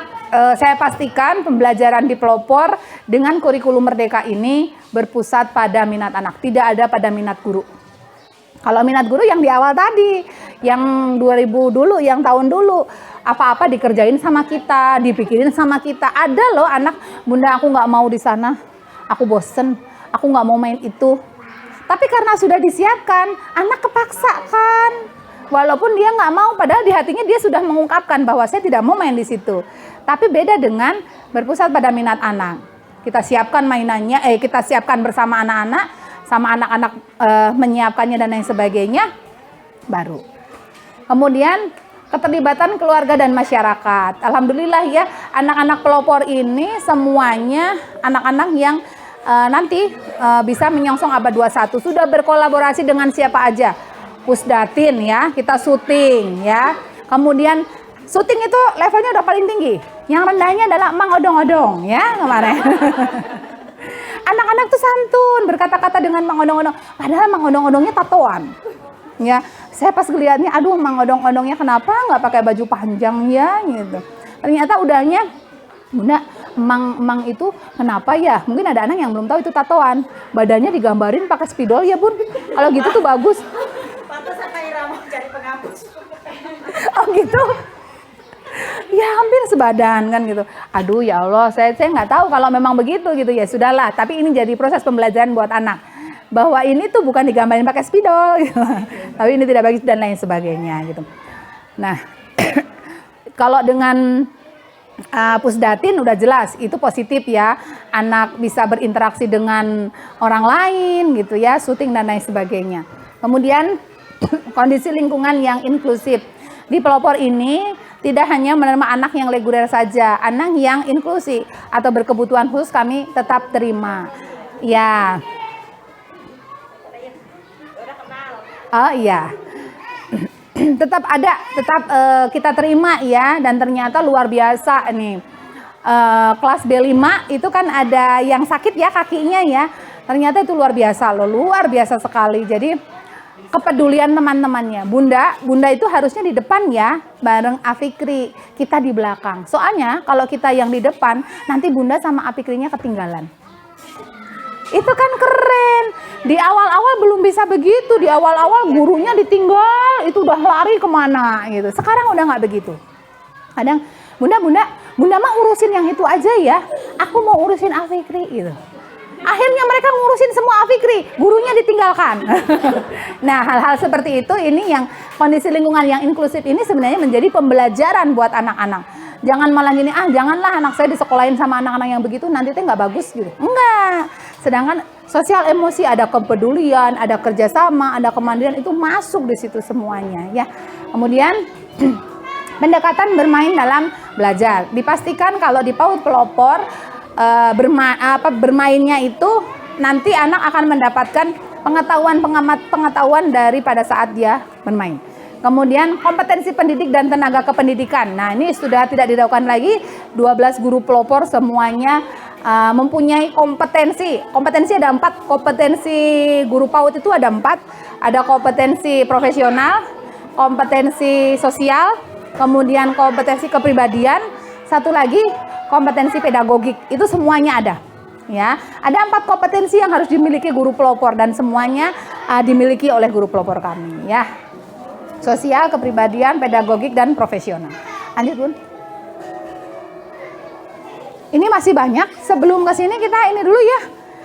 Waktunya habis ya? Oh, belum ya? Baik, baru jam 10 ya? Kita jam 11. Oh, masih lama. Masih ada berapa slide lagi, Bun? Masih banyak ya? Kita ini dulu, permainan dulu ya. Bunda, tolong kertas itu. Mama berdua-berduaan. Nanti saya bagi kertas, 1 kertas dan 1 spidol. Nanti bagi tugas, kan mama berdua-dua nih. Bagi tugas, 1 yang memberi komando, memerintahkan atau menginstruksikan, yang 1 yang menggambar. Ya. Nah. Ya, kan? Jadi tapi si gambar itu tidak menghadap ke kita, tidak menghadap yang menggambar, menghadapnya yang menginstruksikan. Ya, coba kita kasih contoh dulu, Mama Bimantara sama Mama Maira ya. Ya, coba.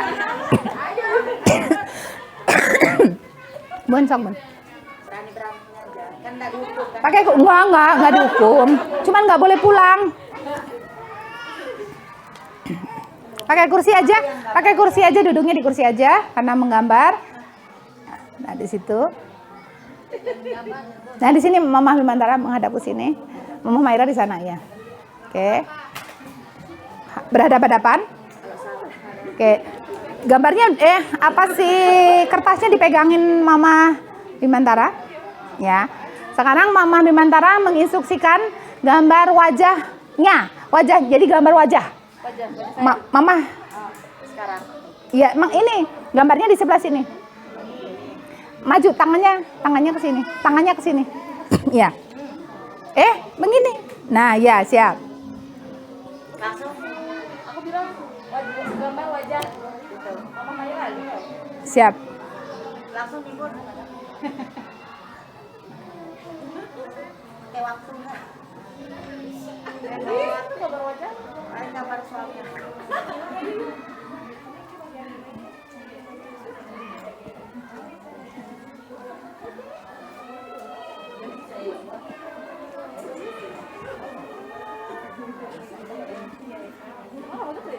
Masih gambar dajjal.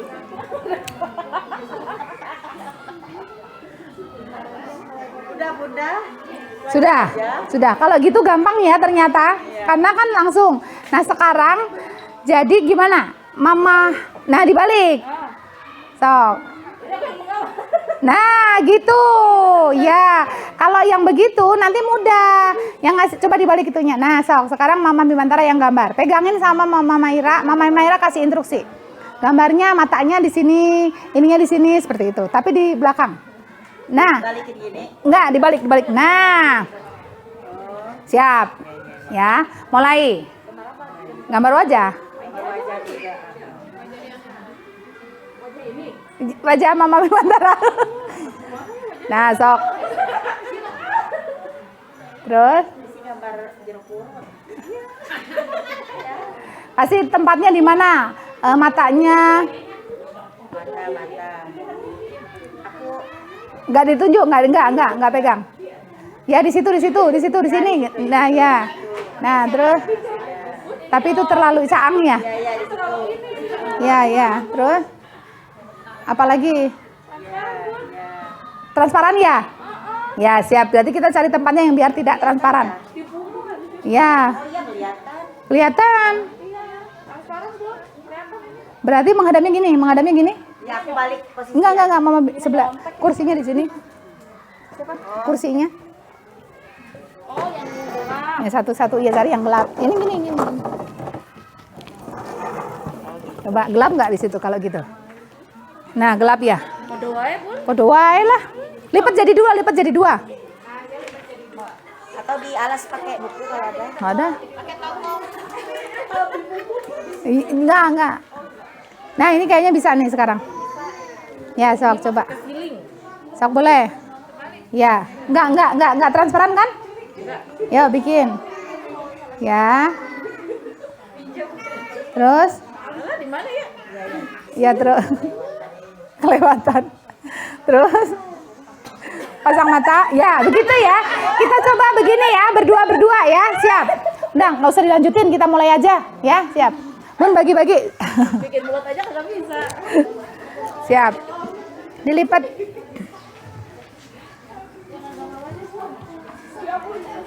Gambar kotak mudah.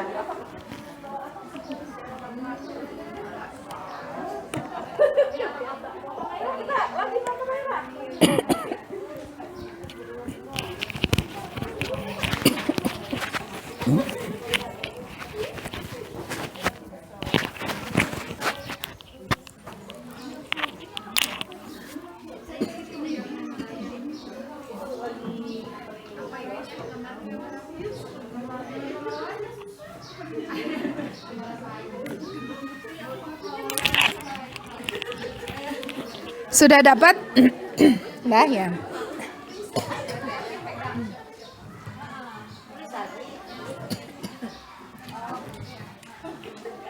Dilipat bagi dua. Posisinya kayak Mama Bima sama Mama Maira. Karena kalau berhadapan yang kayak pertama tadi terlalu menerawang.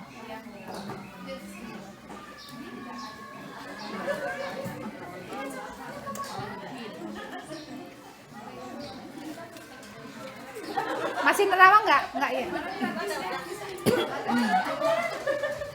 Belum ya? Siap? Masih gambar wajah. Masih? Jangan ngomong wajah susah, Bun. Tantangan ini. Ya siap. Nanti yang yang menggambar berarti bukan yang menginstruksikan. Siapa yang menginstruksikan? Berarti spidolnya dikasih depannya, dikasih. Yang instruksiin Mama ya, spidolnya di bawah Mama Adipa ya, gitu ya. Gambarnya wajah. Ya siap. Siap ya, dibalik ya, nulisnya gini ya. Nah siap. Siap. Kita mulai ya. 1, 2, 3. Tidak di waktu, pokoknya instruksikan. Posisi mata di mana, hidung di mana, bibir di mana, mulut di mana.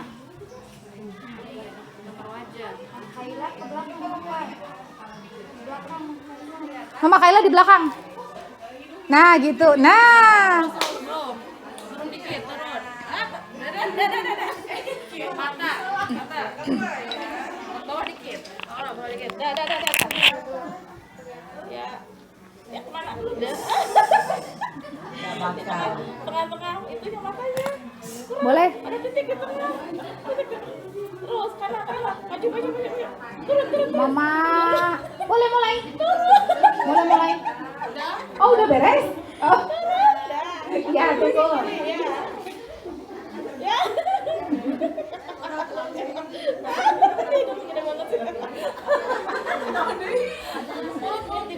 Ayo. Bawa lagi. Lo udah sip. Atasan. Ya. Tuh. Ya, situ. Mama Tati sama Mama Evan itu ya? Cara Ke kanan. Bukan ke kanan, Mam. ini gelap sekali, yang ini benar gelap.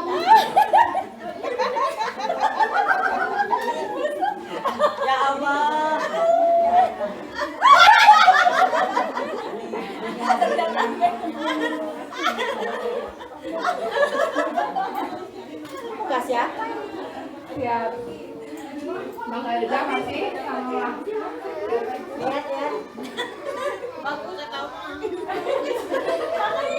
Ini yang diambil bukan bagus atau enggaknya. Instruksinya tuh. Tergantung instruksinya. Ya bunda. Kayak yang diambil ini tergantung instruksi. Pintar yang memberi instruksi. Ya sudah. Sudah selesai. Aduh, Mama Gajah sama Mama. Fokus sekali. Serius, serius.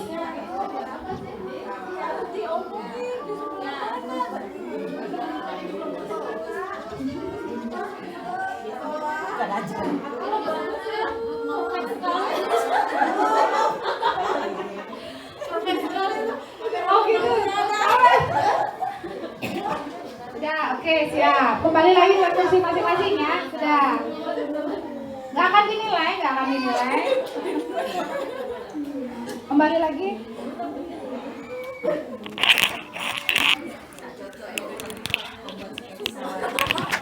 Sketsa wajah.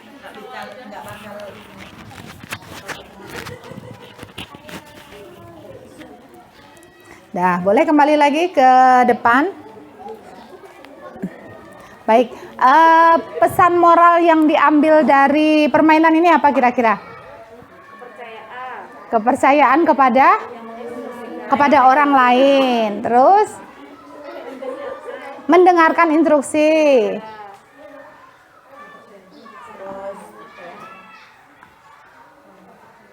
Ya, kepekaan, betul. Jadi sebenarnya keterampilan pandai melukis tidak dibutuhkan ya di sini, tidak dibutuhkan.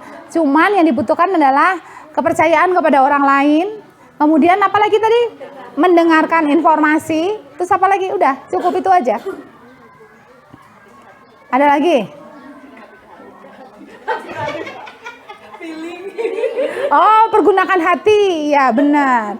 Nah, kalau implementasi ke lingkungan belajar berkualitas apa sepertinya? Dari permainan yang barusan. Tergantung gurunya lah Bu kalau gitu. Tergantung gurunya? Tergantung gurunya? Ya, yang memberikan instruksi. Betul. Terus? Percaya diri penting ya. Benar. Berarti memang sebenarnya lingkungan belajar berkualitas itu, bermain dan belajar berkualitas itu tidak terlepas dari semua orang ya yang ada di situ. Ya. Orang yang memberi instruksi, kemudian yang mengerjakan instruksi itu semuanya punya punya kewajiban masing-masing gitu ya. Kalau yang ini kalau tidak percaya diri nih ya tidak jadi gitu. Tapi kalau yang menginstruksikan juga malah ketawa terus juga nggak jadi juga. Tapi nah begitu. Jadi lingkungan bermain yang berkualitas itu semua aspek orang yang ada di sekelilingnya itu sangat berpengaruh ya, sangat berpengaruh sekali dengan yang kita dapat pada saat bermain ini ya barusan seperti itu. Baik, kita lanjutin. Karakteristik lingkungan belajar berkualitas. Kekecilan ini tulisannya. Kalau ini sudah larinya ke sekolah kita ya, ke PAUD kita. Kalau tadi kan lingkungan yang umum. Ada lingkungan sekolah, ada lingkungan keluarga, kemudian ada lingkungan rumah. Nah, kalau ini sudah ke hanya sekolah pelopor saja. Kualitas lingkungan dan alat pembelajaran berfokus pada kebutuhan dan perkembangan anak dalam pencapaian hasil belajar. Karena yang saya sampaikan tadi bahwa kurikulum Merdeka yang kita gunakan saat ini adalah kurikulum yang hasil dari analisa masalah yang kemarin. Selama 2 tahun ini capaian hasil belajar kan rendah. Maka adanya kurikulum Merdeka. Jadi mama-mama tidak perlu khawatir anaknya kita itu sudah mengikuti perkembangan zaman. Kata pemerintah harus begini, kita ikut. Karena tidak akan ada ini loh, seumpamanya perubahan-perubahan itu yang dipastikan ya, dipastikan tidak memberi dampak yang buruk, tapi ke arah yang perkembangan yang lebih baik. Oh, kurikulum yang lalu tidak cocok nih dipakai sekarang karena begini. Pasti ada hal yang baiknya gitu. Jadi kita sudah menggunakannya dan ternyata memang benar berfokus pada kebutuhan dan perkembangan anak dalam pencapaian hasil belajar. Kemudian yang kedua berorientasi pada kenyamanan, keamanan, keselamatan, kesehatan terhadap fisik dan sosial emosi anak. Kemudian memperhatikan unsur lingkungan sekitar, anak dapat memilih media pembelajaran sendiri. Ini semuanya ada di pelopor, anak-anak pelopor itu ini semua gitu. Gambaran yang ada di sini ini dilakukan oleh anak-anak TK PAUD pelopor. Ya. Kemudian memfasilitasi kebutuhan literasi lewat buku bacaan.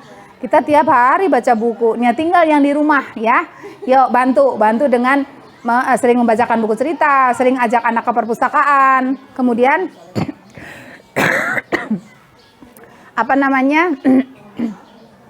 membeli buku ya. Kalau membeli buku itu sebenarnya nggak terlalu penting juga, tapi minimal mengajak anak ke perpustakaan, terus mengajak anak ke toko-toko buku. Kemudian alangkah lebih baiknya membeli dan dibacakan gitu. Kecuali kalau ada anak yang belum bisa baca buku, itu orang tua yang membacakan. Tapi kalau sudah bisa baca buku, orang tua hanya yuk baca. Nanti ke Kabupaten Bandung ya. Betul. Terus kalau zaman saya masih kecil dulu ada yang nyewain loh, ada persewaan ya. Iya, saya masih muda sekarang. Iya komik, bener. Nah, iya bener. Sehari ya kalau nggak dibalikin denda. Oh, bener. Nah ini kualitas lingkungan dan alat pembelajaran. Nah di rumah juga yang saya sampaikan tadi, yuk samakan gitu ya, samakan. Kemudian interaksi guru dan anak. Pendidik berperan sebagai fasilitator, sebagai sumber pengetahuan yang tersedia. Jadi sama, orang tua juga menjadi fasilitator saat anak di rumah.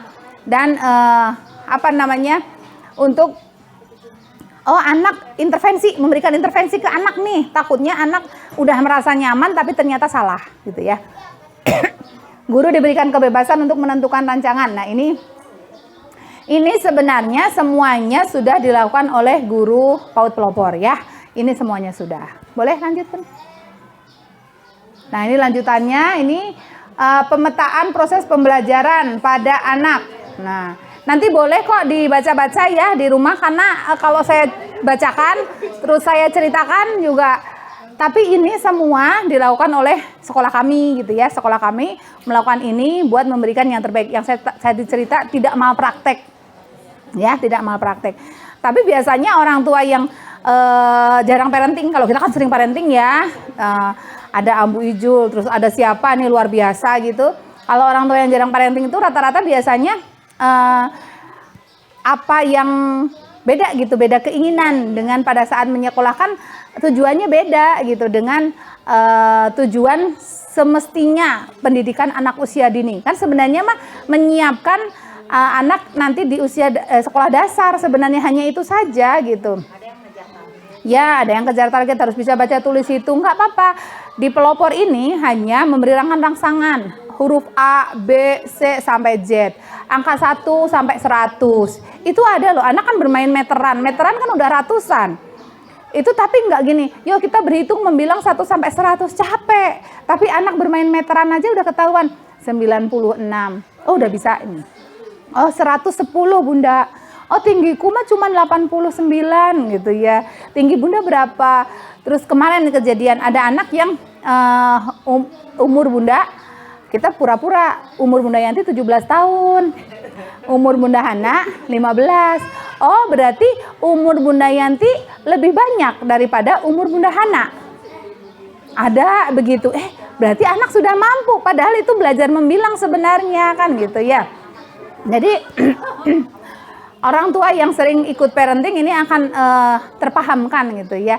Kemudian nanti pada saat setelah diberi rangsangan di sekolah, pada saat dia masuk ke SD, walaupun anak tersebut belum bisa baca, nulis dan berhitung, kalau anak tersebut, ini survei yang di SD pelopor ya, walaupun anak tersebut pada saat masuk ke SD pelopor itu belum bisa baca tulis hitung, di waktu 3 bulan mereka lancar. Jadi di pikiran itu, di otak itu, dia udah tahu B sama A. Jadi muncul huruf B, huruf A. Tugas menggabungkan itu tugas anak usia udah SD. Jadi di TK itu belum ada usia untuk menggabungkan. Jadi kalau diajarin B sama A ya bingung gitu. Karena belum siap, belum waktunya untuk menggabungkan huruf. Tapi usia menggabungkan huruf itu ada di kelas 1. Kalau anak itu tidak bermasalah, maksudnya apakah dia ada disleksia ya, Ambu Ijul, atau diskalkulasi, mungkin dia matematikanya itu ada masalah, itu lebih dari 3 bulan. Gitu ya. Tapi kalau yang tidak ada masalah 3 bulan semuanya lancar baca. Gitu. Tapi kalau setelah 4 bulan, berarti ada apa nih? Harus dicek, harus dilihat. Berarti ada masalah di sini. Dan tidak apa-apa gitu, tidak apa-apa. Ada kok dia tidak bisa dibaca tulis hitung, tapi di kemampuan lain dia anak peduli dengan yang lain, kemudian nyanyi ternyata bagus dan lain sebagainya gitu.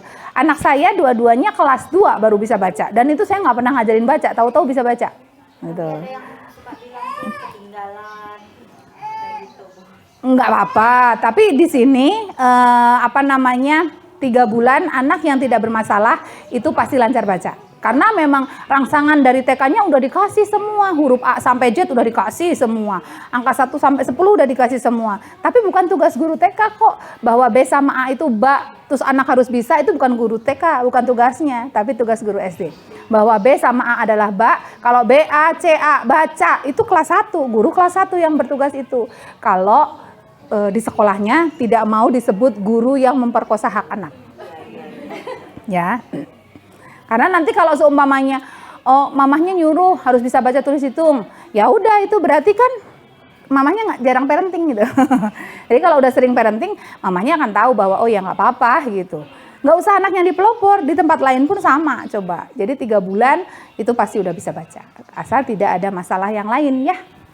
Nah, ini nanti boleh di-copy, boleh nanti dibaca. Ini yang sudah dilakukan oleh bunda-bunda di PAUD Alam Pelopor. Atas bun. Nah ini sama. Ini masih sama. Pendekatan bermain dalam pembelajaran, kompetensi pendidik dan tenaga kependidikannya yang saya sampaikan bahwa guru-guru di pelopor itu mempunyai 4 kompetensi tadi. Doakan ya saya dan Bunda Hana ikut lomba. Iya, tapi like-nya itu sebenarnya nggak ini, bukan jadi patokan ya. Ya dilihat saja. Iya tambahin.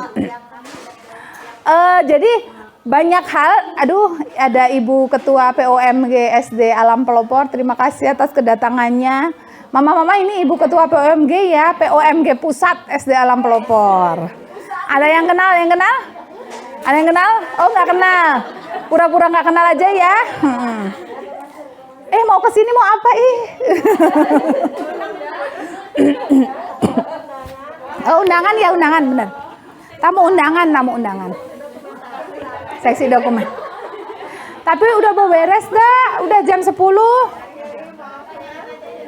Oke, siap ya. Baik, turun ke bawah. Nah, ini adalah implementasi lingkungan belajar berkualitas di PAUD, merupakan program yang melibatkan ternyata semua ya, tidak hanya orang tua saja, tapi ini adalah kepentingan pendidikan dari Direktorat PAUD dan lain sebagainya. Ini sebenarnya harus berkesinambungan semua.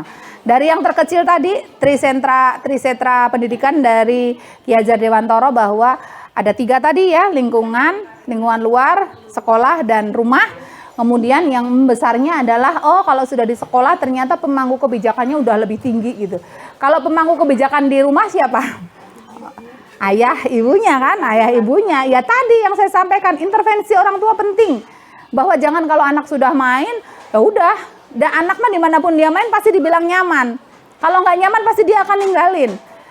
Tapi sulit yang disebut nyaman untuk anak dengan nyamannya benernya kita nyaman sebenar-benarnya itu beda ya. Jadi pemangku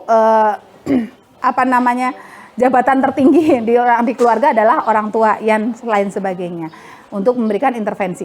Nah kalau sudah di lingkungan ya kita cuman memantau saja lingkungan mana yang dia tempati. Ya kalau lingkungan Karang Taruna, pemuda masjid ya sepertinya aman ya gitu ya, beda dengan anak pang underground ya, teriak-teriak gitu. Nah itu beda lagi seperti itu. Kalau pemangku kepentingan di lingkungan namanya pemuda masjid, berarti ya Pak Ustadz ya. Pak Ustadz ya mungkin lebih baik gitu seperti itu. Jadi dimanapun lingkungan bermain dan belajar yang berkualitas itu adalah di mana anak lama tinggal, ya, di mana anak tinggal itulah adalah tempat untuk anak-anak belajar dan bermain. Mangga silakan, masih ada setengah jam. Sebelum kita tutup dengan foto bersama, nanti kita foto bersama ya, kita foto bersama. Kan biasanya foto bersama itu dilakukan setelah acara. Kalau saya enggak, di akhir acara sebelum ke penutupan itu foto bersama dulu ya. Baik. Silakan Mama dan Mama, boleh kalau ada pertanyaan. Kalau nanti saya tidak bisa menjawab, ada Ambu Izul yang mau jawab.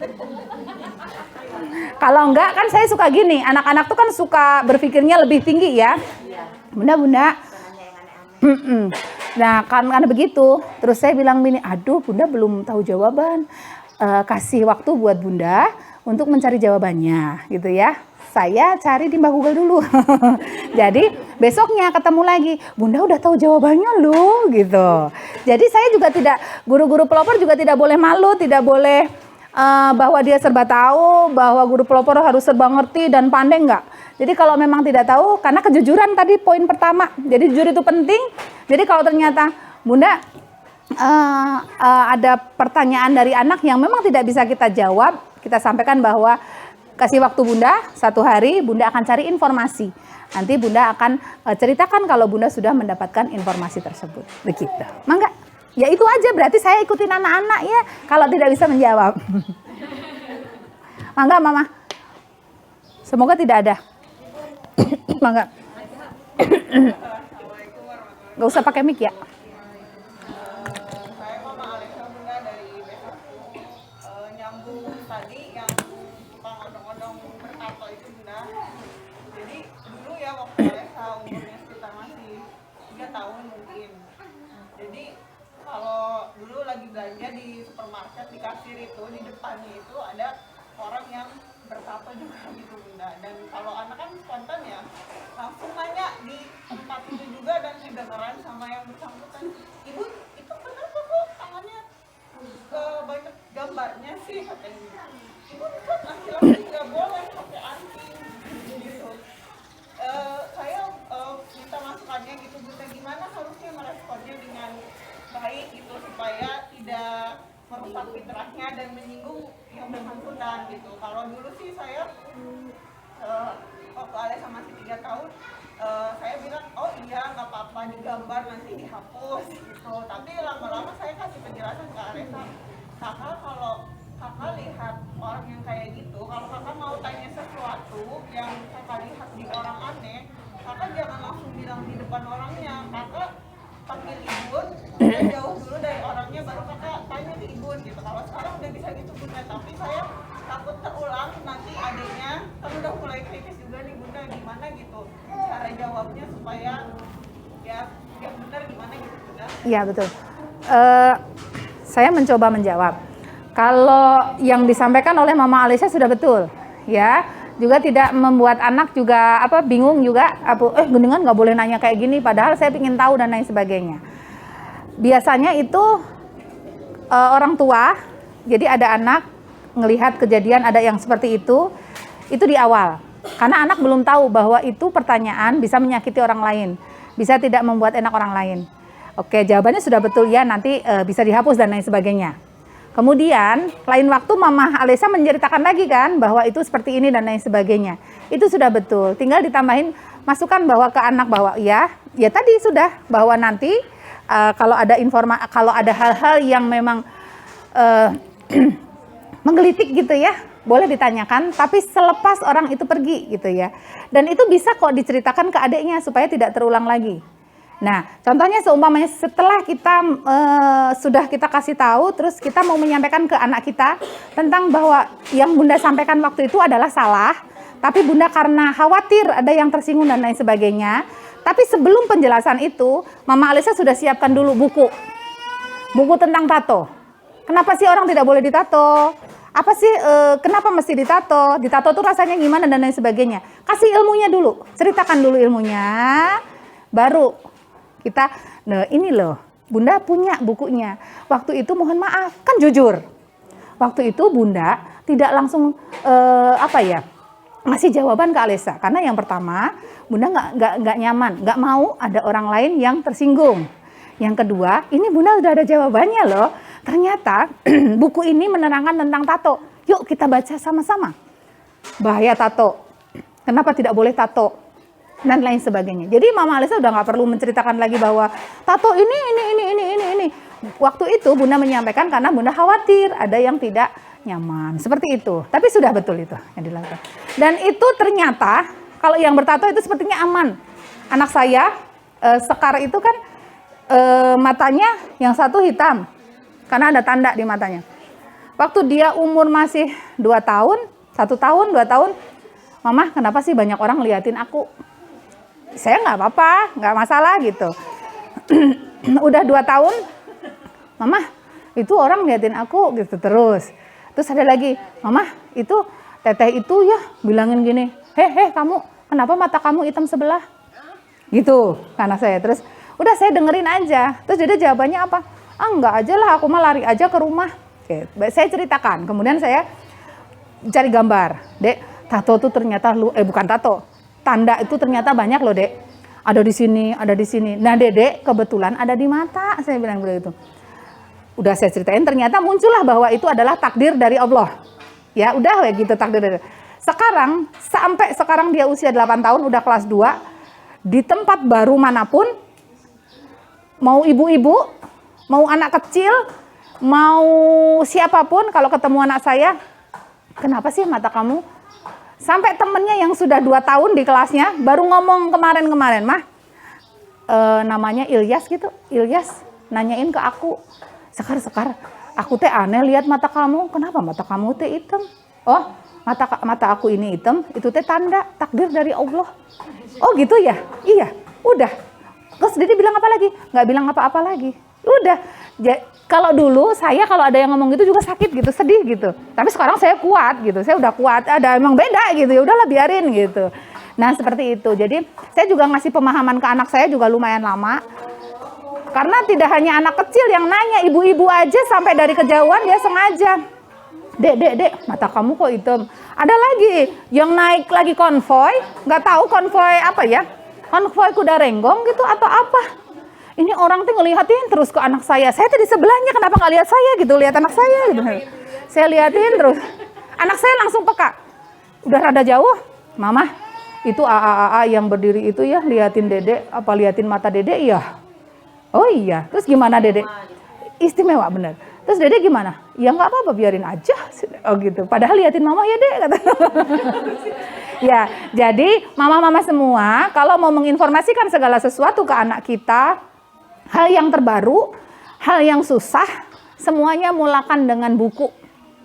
Jadi anak itu dikasih ilmunya dulu, baru tanya jawab, kan udah ada ilmunya gitu. Kalaupun nggak nemu di buku, cari di Mbah Google gitu. Tapi ya itu kalau mau budaya baca, ya harus ada ilmunya dulu, ada bukunya dulu gitu. Sampai nanti ke perilaku bahwa, oh kalau mau yang tadi, kalau mau ada orang yang aneh gitu, harus bagaimana? Lihatnya di buku dulu. Jadi kayak gini, kita pingin anak kita mau makan makanan yang bergizi. Kita cerita, atau gini, nggak boleh makan ciki.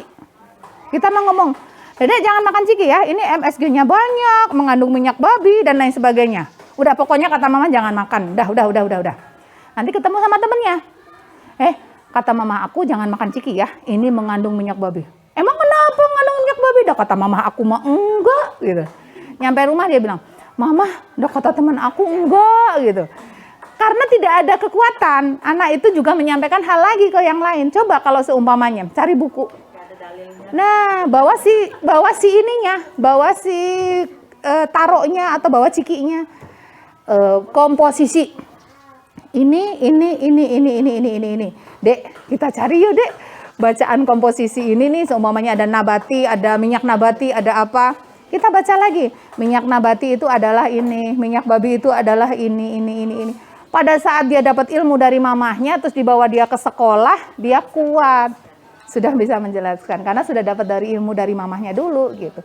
Kalau enggak dia sedih loh pulang-pulang nggak bisa jawab gitu seperti itu. Ya gitu aja.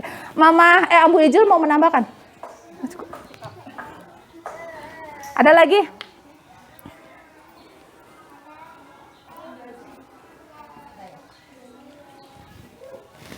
Sudah sepertinya ya. Oh iya boleh Mama, mangga. Iya boleh boleh. Apa namanya tuh misalkan kan kata bunda tuh tadi anak belajar membaca tuh kayak D A udah diajarin, cuman buat nyambunginnya nanti di SD.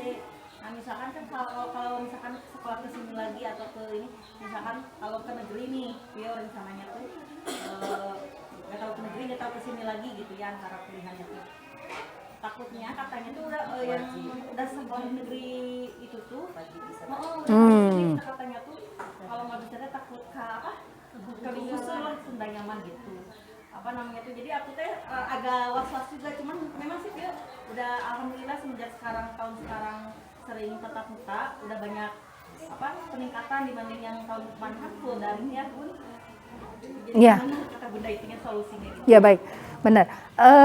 Jadi sebenarnya ini adalah masalah yang disampaikan Mama Vio. Ini adalah masalah klasik yang terjadi di dunia pendidikan kita. Saya sempat waktu itu menghadiri kegiatan yang di dalamnya itu ada kementerian yang mengurusi bidang PAUD dan kementerian yang mengurusi bidang SD. Dikumpulin di situ. Apa sih masalah di lapangan? Ternyata muncul kalimat itu. Kata guru SD, anak-anak yang lulusan TKT susah diatur dan lain sebagainya. Ya, karena kan di SD itu kan gimana gitu. Kata guru TK, guru SD emang ngeselin deh, anak yang belum bisa baca nggak diterima. Padahal di kurikulumnya kan nggak ada pelajaran baca tulis hitung. Jadi itu masalah klasik. Dari zaman dulu tuh nggak beres-beres sampai hari ini tuh nggak beres-beres. Jadi, tapi kalau di pelopor, rangsangan yang tadi inklusif atau diferensiasi ya, atau inklusif itu kan berbeda. Jadi seumpamanya Vio ini sudah bisa berhitung dari 1 sampai 10 tambah-tambahan, nggak akan di situ terus, pasti gurunya akan menambahkan, oh ini 1 sampai 10 udah lulus, nambahin lagi, karena kan setiap anak berbeda-beda kemampuan. Seumpamanya Vio nih udah bisa nih baca 2. Nah, udah bisa buku baca, udah ini, udah bisa baca dan lain sebagainya. Ya udah kita kasih majalah. Jadi jangan sampai berpikir gini, oh karena di kurikulumnya, di STTPA-nya, di standar tingkat pencapaian perkembangan anaknya, bahwa anak PAUD itu sudah berkembang sangat baik apabila sudah bisa membaca namanya sendiri dan sudah bisa menuliskan namanya sendiri. Enggak begitu juga. Jadi kalau ternyata sudah bisa nulis namanya, ternyata dia bisa nulis yang lain-lain. Boleh kita kasih. Nah, iya berarti betul. Jadi begitu. Dan sebenarnya sekolah SD dimanapun itu sudah dilarang oleh pemerintah untuk melakukan tes baca tulis hitung. Nah, di pelopor yang masuk ke SD Alam Pelopor itu inputnya itu beragam karena kami tidak ada tes baca tulis. Jadi outputnya itu gimana proses kita. Jadi ada yang udah pinter, ada yang belum bisa baca, ada yang inklusi. Ada loh beberapa sekolah yang karena nggak bisa baca, nilai hasil tesnya tidak bisa baca, tidak diterima. Ada ya.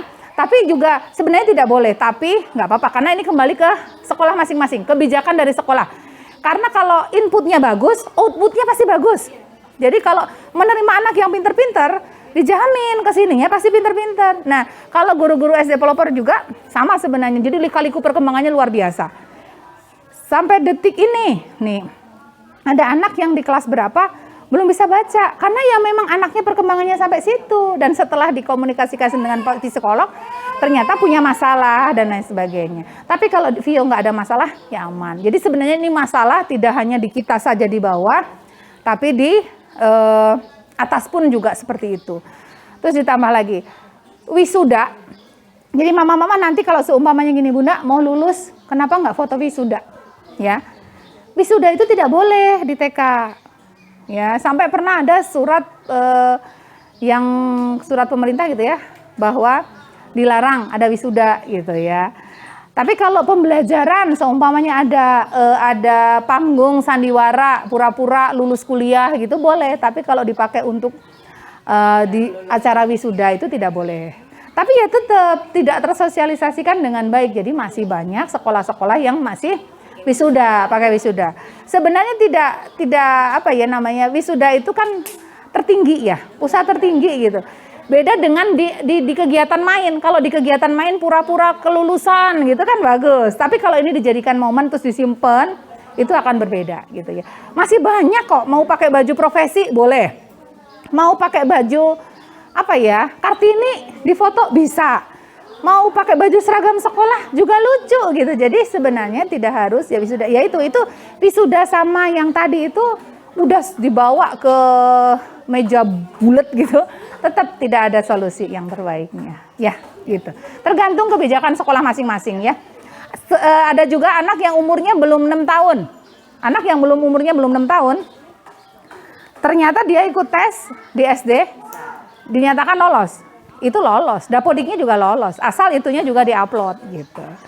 Jadi, tapi ada anak yang gini, 7 tahun, ternyata baca tulisnya belum bagus, tapi karena usianya udah 7 tahun, udah bisa masuk dia di Dapodik, walaupun tidak menyertakan surat psikolog bahwa anak ini sudah bisa baca tulis gitu, enggak gitu. Tapi anak yang umurnya belum, tapi dia ikut tes dulu, itu suratnya bisa diupload dan bisa dapat nomor Dapodik, ya. Gitu. Ya kalau dia tuh lebih ininya tuh ke hidungnya dia lebih cepat berhitung. Hidungnya mah udah dia sampai 100 sudah tahu pun. Ya benar. Emang begitu. Ada kalau kami sudah ciri gitu ya, udah ada ciri dari itu karena belum lama sih saya di PAUD itu baru 22 tahun. Tapi saya tahu kalau anak yang jago banget dibaca itu pasti dihitungnya rada sedikit harus diajarin gitu. Tapi kalau jago banget di matematika, bacanya juga harus dipikirin gitu. Udah kelihatan gitu. Iya. Oh, mamahnya tukang bisnis. Oh, pantesan pinter nih. Gitu. Oh ya, baca gitu. Enggak juga. Tapi ini mah hanya pengalaman aja ya, nggak tahu saya juga. Gitu. Sama-sama. Sudah mungkin ya? Ada lagi? Sudah ya? Foto bersama dulu. Di mana? Sini aja.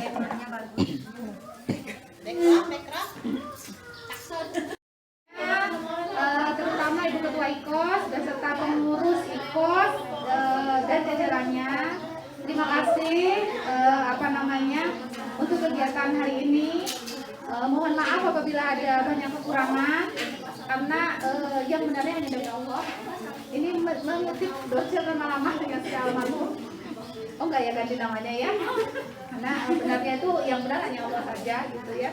Kalau saya hanya ini takutnya khawatirnya ada kalimat-kalimat yang tidak berkenan dan menyinggung serta tidak baik dari saya, mohon tidak diambil hati.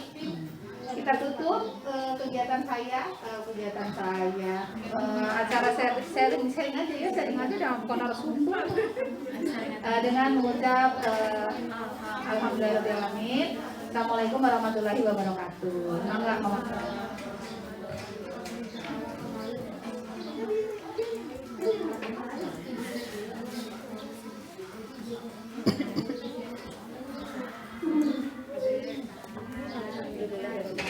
Ini dimatiin.